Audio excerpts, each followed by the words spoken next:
It's obvious that you listen to this show to hear about and support other people's dreams. But what about yours? What is your dream project? I'm here to help you break through whatever is in the way of your dreams and get you to the finish line. Go to dreamingbigcoaching.com today and take the first step. Literally, it's a button you can click to sign up for a free consultation with me. Let's find out if I can help you reach your goal. Click on Take the First Step. It's that simple to start the rest of your life. Get coached by Rob Southgate at dreamingbigcoaching.com. Look, we're all nerds here. Todd Stashwick's Nerd Circus is a great place to pick up nerdy paraphernalia and groovy wares. How about some sweet lava lamp dice? Or maybe a funky 70s Rec Room Nerd Circus dice box? Does that do anything for you? Need a drink? What about the book Mystic Libations? Critical Cocktails for the Thirsty Adventurer? Look, Todd Stashwick's Nerd Circus is the place for nerdy threads, cool tabletop gifts, and more. Go to thenerdcircus.com and check out the cool stuff. Oh yeah, and let them know the TTRPG Insider sent you.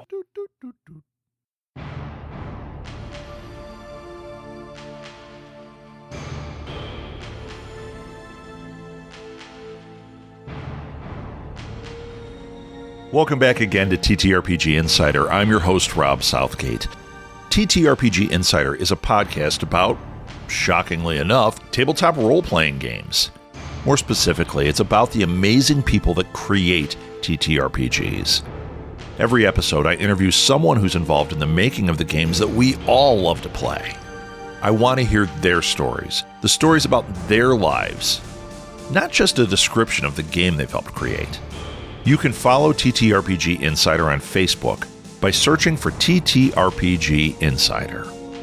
I plan to add some other social media, but for now, that's the best place to reach us. If you want to email me, you can send me an email directly to rob@ttrpginsider.com. This month, we are featuring Girl By Moonlight by Evil Hat Productions. They have a backer kit campaign running through June 22nd. Please support this crowdfunding effort, both financially and by sharing it across your social media. You never know who's going to fall in love with this game. I know I did. Go to BackerKit and search for Girl By Moonlight, or simply click on the link in our show notes. Today's guest is Kelsey Phillips, one of the artists for this month's featured game, Girl By Moonlight from Evil Hat Productions. Here's Kelsey. Kelsey, welcome to TTRPG Insider. You are part of the team for this month's feature, which we're pretty early into the month, so you're going to hear a bunch of these shows about Girl By Moonlight from Evil Hat Productions. Is that how we say it? Evil Hat Productions, Evil Hat Games, Evil Hat. Nobody knows. It's Evil Hat. So we're going to be featuring Girl By Moonlight. I just think it's such a great project, and you are one of the artists on this. Yes. So we're going to talk about that some, but before we do, let's talk about you. I want to hear, give me a little bit about your background, who you are, what you do. All right. So hello. My name is Kelsey Phillips. I am an illustrator and comic artist. I'm based in Phoenix, Arizona, actually a fifth generation Arizonan. So I'm truly cold-blooded. I've lived here my whole life. But okay. I've loved like fantasy and all sorts of like Pokemon and dragons and stuff like that, like ever since I was a kid. So I kind of, it was a natural progression to become an illustrator. I graduated in May 2022 from Arizona State University and all that. And so since then, I've kind of just been doing a lot of freelance stuff. I also teach art. So I kind of teach like how to draw anime for like teenagers, and then also like fantasy stuff for like elementary schoolers and stuff. So it's a lot of fun doing that. I mean, a lot of fun like doing freelance and then also like teaching art. What a great job, right? It's so much. I totally get that. Like I was teaching acting to kids for a while. Oh, okay. It's so much fun. It is. They're so much fun. So creative. And when you have something you're nerdy about, no offense, but you're nerdy about this. Oh, absolutely. I'm nerdy about business stuff like marketing. I got an MBA in marketing, right? I'm totally nerdy about it. So now I'm a professor and I teach digital marketing, and I'm so nerdy about it. It's so much fun. to talk about this nerdy stuff that you love. So I Absolutely. I get that. Yeah. Okay, so you mentioned anime. Yes. These questions are going to get very similar throughout this interview. I'm just warning you. But we're going to start with anime. What are your favorite anime? Okay, my favorite is actually the movie Promare by Studio Trigger. It's like a 2-hour movie or so, and I watched it. I got like really obsessed with it during the pandemic, and just like the way it's like so colorful and the animation, it like activated that like part of my brain that's like, I want to like, I don't know, it just activated certain parts of my brain. So that's like one of my favorites, but I also like kind of like darker horror stuff-ish. I don't know.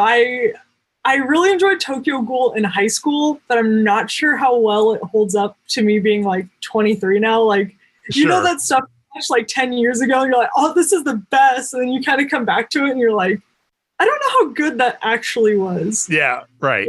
I actually don't watch as much anime nowadays. I tend to read a bit more manga. So I've been recently reading like Witch Hat Atelier, and that one is absolutely gorgeous. Love the artwork there. And then Delicious in Dungeon, or it's often called like Dungeon Meshi. That one is also a lot of fun.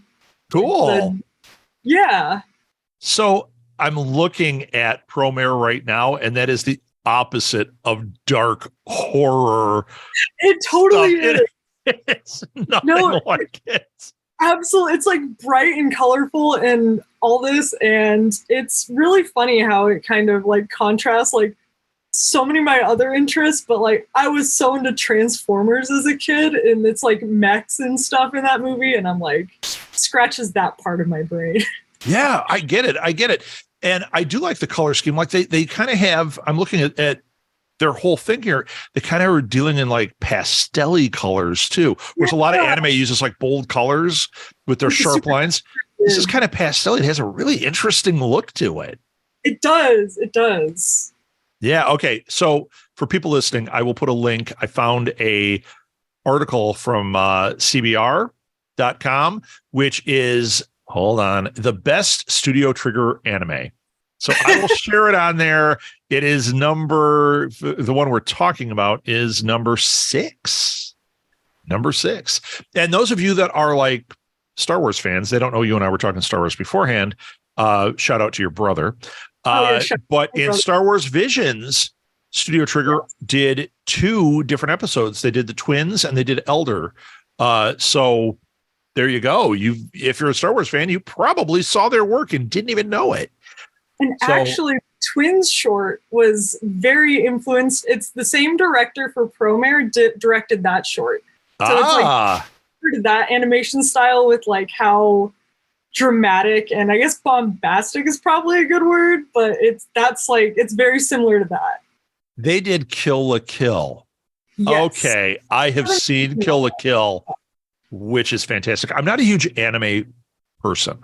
Like the stuff I've seen, I really like, but I can't sit here and have an anime conversation with you. No, it's really good. Outside of like Studio Ghibli, which I love. Yeah. But Kill la Kill is one I have seen, and it's awesome. It's awesome. I like their art quite a bit. That's cool.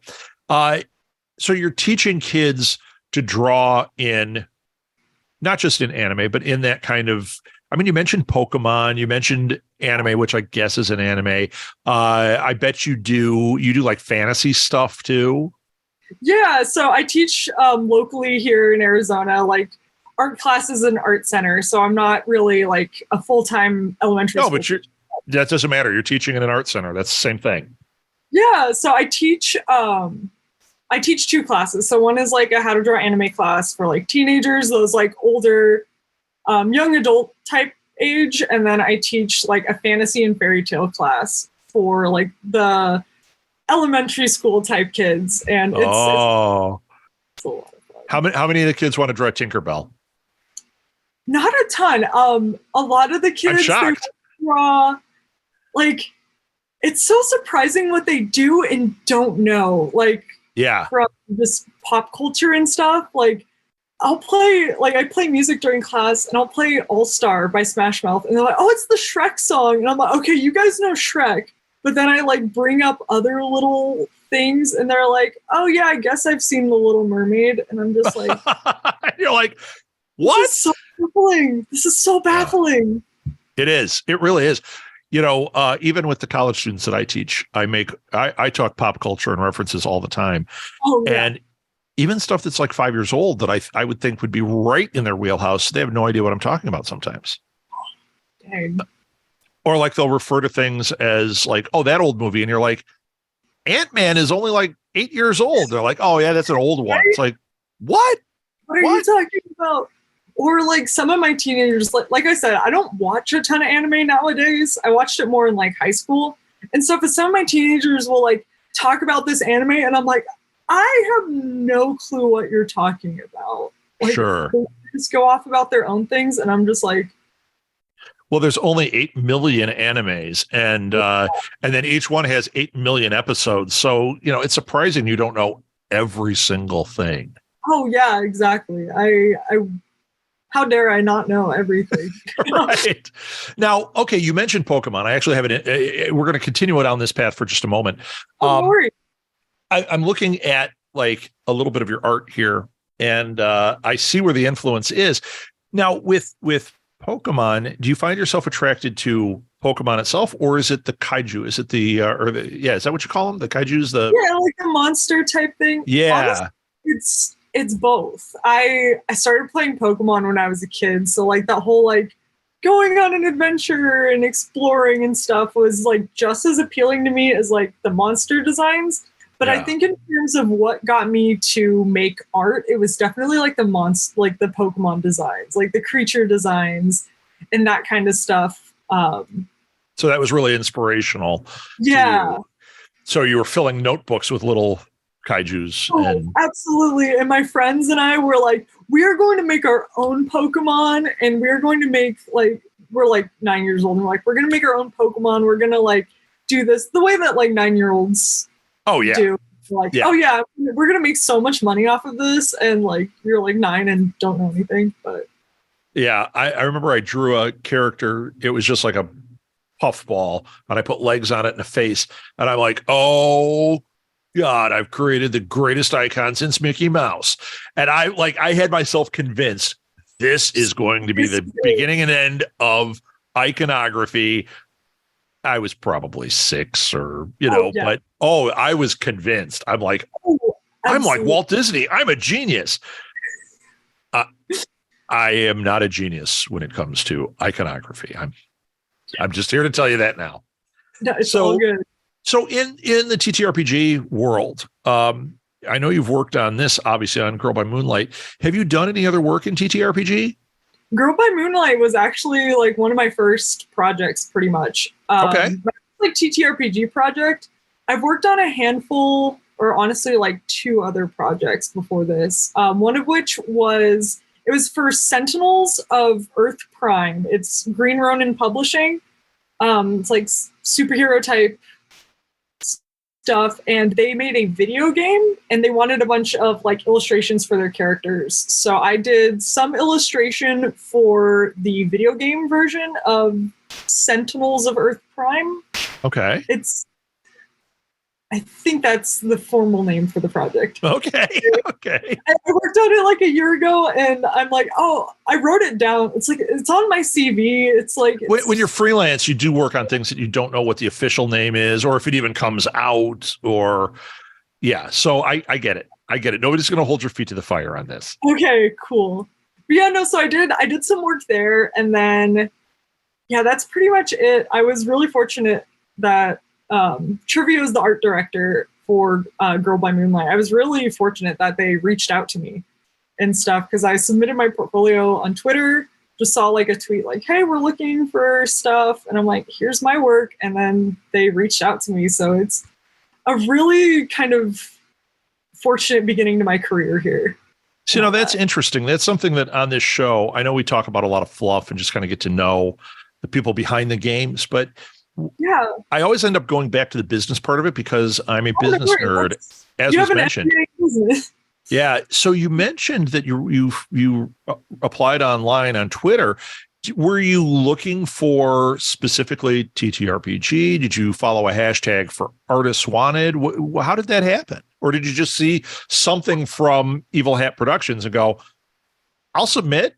Yeah, I follow a ton of artists, and artists, support artists and all that. So occasionally I'll get posts retweeted like from art directors like, hey, I'm looking for an artist, or I'm looking to increase like my database of artists. Just DM me with your portfolio, or in the replies link your portfolio, and I might check it out and contact you later. So every now and again I'll just shoot my shot with any of those posts I see and all that, and then sometimes it happens to work out, and it's like it worked really out this time. Yeah, exactly. So yeah, and looking at your artwork on your portfolio, this project is kind of right in your wheelhouse too. Like they have captured a certain style that I'm like, oh, I see why they reached out to you, Kelsey. Thank you. That means a lot to hear, because just being such a new artist, like I graduated college a year ago, so I'm like super new into my career here. Yep. And then just having like a big company like Evil Hat, like, hey, we want your work, is like really shocking, but also it's like pretty validating, like as an artist, because I come from a non-artistic family, so they're kind of like, you better not starve, you better not be an artist, like you gotta make it in this world. Like, you know what, Starbucks is always looking for managers. I can always fall back. Just tell them that. There you go. So yeah, it is interesting. Now, in this world, now that you've cracked the TTRPG nut, and Evil Hat's a big name. You're with a great company. Do you think this is an avenue you want to pursue? Are you going to continue looking in like TTRPG Rising and places to see what companies are out there? Or are you like, I'll do anything? At the moment, I really like TTRPGs and that kind of world. Like, I'm also like totally fine expanding into kind of like video games or board games as well. Like, I'm not like solidly. Yeah, not just one lane. Sure. Yeah. But have you thought about doing like comic books or anything? I have.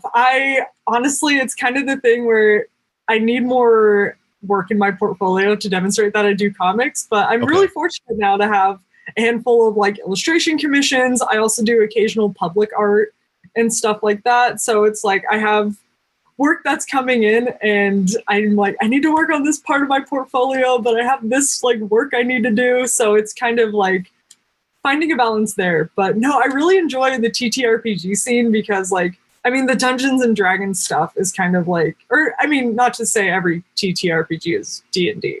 Right. But like that fantasy, that role playing, that making up characters and worlds and all this is like, it's what I love to do. So do you have a background like playing? Did you always play, or is it like, I just always kind of dug it, but it was at the peripheral? More so the peripheral thing. I'm playing with some friends tonight. Like I hung out with some friends last night, and they're like, hey, we have a D&D. We need a last minute player. And I'm like, I don't know much, but I can fill in. So it's. Wait a minute. Is this your first time playing? No. I've played. I was going to say, holy cow. I have some experience, but I don't consider myself like one of those like really big, like super into D&D, super into role playing. But honestly, with Girl By Moonlight, I really want to, like, I of course like checked out all the system and stuff, or like that kind of stuff, and I'm like, oh, this seems like really cool to like play. So once I get my copy in, I'm like super excited to actually like sit down and like try to parse out like how to play it, just because it's so exciting. Just like, it's a fascinating project, and just like all like I'm trying to articulate like the entirety of the project, but it seems so fascinating a system, and I'm like, oh, this is cool, because I'm really only used to D&D. There are 2 podcasts I'm going to tell people listening to listen to on Go Fund This. Actually, I think one of them is going to be on TTRPG Insider also, but the Sean Nittner interview, where we talk about the con, Big Bad Con, and then the Andrew Gillis interview, which is the creator of this game, where he talks about this. Both of those, between those 2, you'll get a pretty good overview of what this game is, how it works, all the cool aspects. It's visually, it's what pulled me in initially. I just thought the artwork was awesome. And I'm like, it was intriguing. I liked everything about it. Then I read it and I was like, oh, this is cool. This is going to be a fun one. So if you listen to those 2 episodes, you will get a good overview of this game and what is so special about it. And I think from what you're saying, Kelsey, I think people are going to get the impression that, like, yeah, even on the inside, you feel like this is really special. It's really cool. Yeah. It's why I featured it this month. Absolutely. You'll listen to them talk about the project that they wrote the words for the project. They know the words. I did the pictures. So I'm just kind of like, oh man, I can't talk about like systems and all that. But it's like cooking. You know what? It's like cooking. There is the chef, and then there's the sous chef and the line chef. Like there's all these different people, and everything they do adds up to the amazing meal. If any of those parts aren't top notch, it's not great. And everything here is top notch. Everything is just coming out so cool, and everybody's really passionate about it that I've talked to. And you know what? It is that mix of things that makes it happen. So D&D is the one you've played. Have you played any other tabletop? I'm trying to think. There was one, I don't remember. It was like a super simple system with like 6-sided die that had something to do with like secret agents, but I don't remember the formal name of it because I played it like 2-3 years ago. Okay. But kind of beginning to put myself out there in like the TTRPG world is really cool because I'm starting to see, like, I knew D&D wasn't the only system, but I'm like starting to get more into like, oh, that's how like this works, or just like looking around, and it's like, oh, I'm actually like really curious because sometimes like, I mean, D&D isn't the one all be all system, and like, no, it's just a touchstone that most people know. They've heard of it. Exactly. I did an interview with somebody the other night. He's got a horror film that he was kickstarting. And it's Indiegogo. And I was helping him out, and I said, you should have a stretch goal where you and your team play a tabletop horror game. And he goes, oh yeah, we could play like Trivial Pursuit. I go, no, a tabletop, like a D&D. And he goes, oh no, I don't like fantasy stuff like that. And I go, no, a horror one. And his mind, I could see all of a sudden it was like, wait, there's something that's not Dungeons and Dragons. And I was like, yeah, man. So I told him about a couple of really good ones of people I've interviewed that were really fun. And he was like, oh, I think you just caused a problem for me. Like, I'm going to really get into this, because there are so many different types, and there's so many different avenues to go. When I was talking to Andrew about this, I think it was Andrew, I mentioned that my daughter has the Sailor Moon RPG. Oh, there's the Sailor, like, I didn't even know there was a Sailor Moon one. That's so cool. Out of print. Oh, dang. Okay. And it was a download. I found it. We printed the whole thing, made her the book and everything. And when I saw this, I was like, this is kind of a spiritual successor to the Sailor Moon game. How cool is this? And it is. It's just, and that one is completely different. There is not a D&D element to that game. Yeah. At all. So yeah, it's pretty cool. So I'm excited for you. You're at the beginning of this adventure. I am. Yeah. Yeah. And you can see how important like the art is. It creates the visual, it creates a blueprint in your mind. People playing are going to see what you've created when they're playing it. And that's the world they're going to live in, which is so cool. Yeah. It's such an honor to be like working on a project like that, because like, yeah, that just like what you said, it's your artwork kind of forms the basis of everyone's like experience in a way, and it's like it's a huge honor to really like be part of this project and have the opportunity to work on this. Sure. And then like seeing how much attention it's getting, how much funding it's getting, I'm just like, it's almost daunting. It's like, oh, that is that many people who have the potential to see not only my work, but like the work of all the other artists. And it's just like, oh, wow, this is like really cool. Okay, I'm going to put you on the spot with a question. Oh, no worries. Give me your top 3 artists that you're obsessed with right now. Oh, top 3 artists I'm obsessed with right now. Oh, you really did put me on the spot. I told you I was going to. You did. I mean, I am perpetually obsessed with J.C. Leyendecker. He's, American illustrator. Like, his art is top notch. It influences so many people. Yeah. There is an artist online named, their URL or their @ is usually Dappermouth. And they do a lot of like these spooky animal illustrations. I absolutely adore their work. And just like, it kind of factors into like the sort of horror element and like surrealism with these animals. Yeah. And then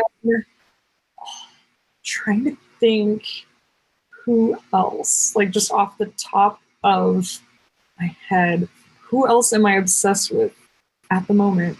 I can see why you like Dappermouth. This is super cool.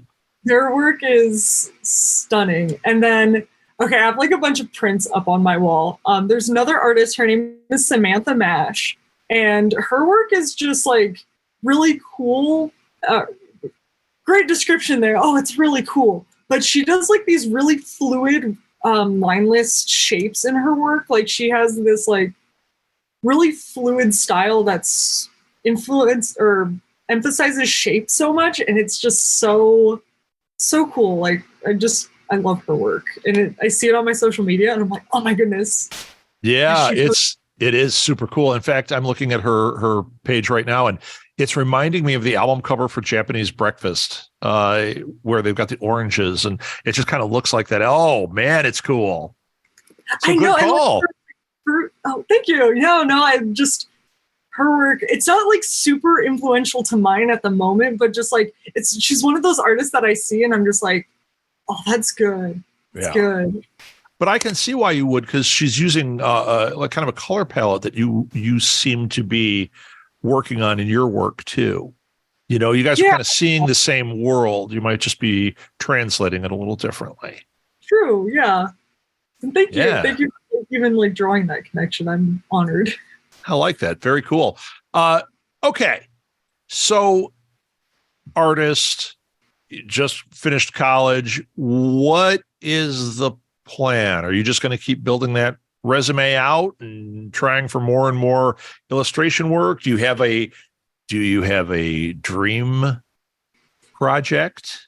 I do. So I have, like a lot of artists, I have like original characters and stuff like that. And I would really like to tell, like, I have these comics I'd love to illustrate someday, but I'm really in the stages of trying to figure out what the stories are and writing scripts. And I need to get that comic experience, and not necessarily like industry comic experience, but like, there's a lot of storytelling that I want to do in my future. But at the moment, I am kind of just, I say, like, I'm stumbling over my words here. I like to fling myself around like a pinball, basically. So I'm like just trying out a bunch of stuff. Like I'm really enjoying doing like the illustration and the TTRPG stuff. So I might stick with that for a while. I also enjoy teaching. So there's that. There's some public art stuff that I'm doing. So it's really just kind of, I'm really in this like exploratory phase of my career right now. Yeah. And all that. So as long as my kind of philosophy right now is like, I'm making ends meet, that's all that matters at the moment.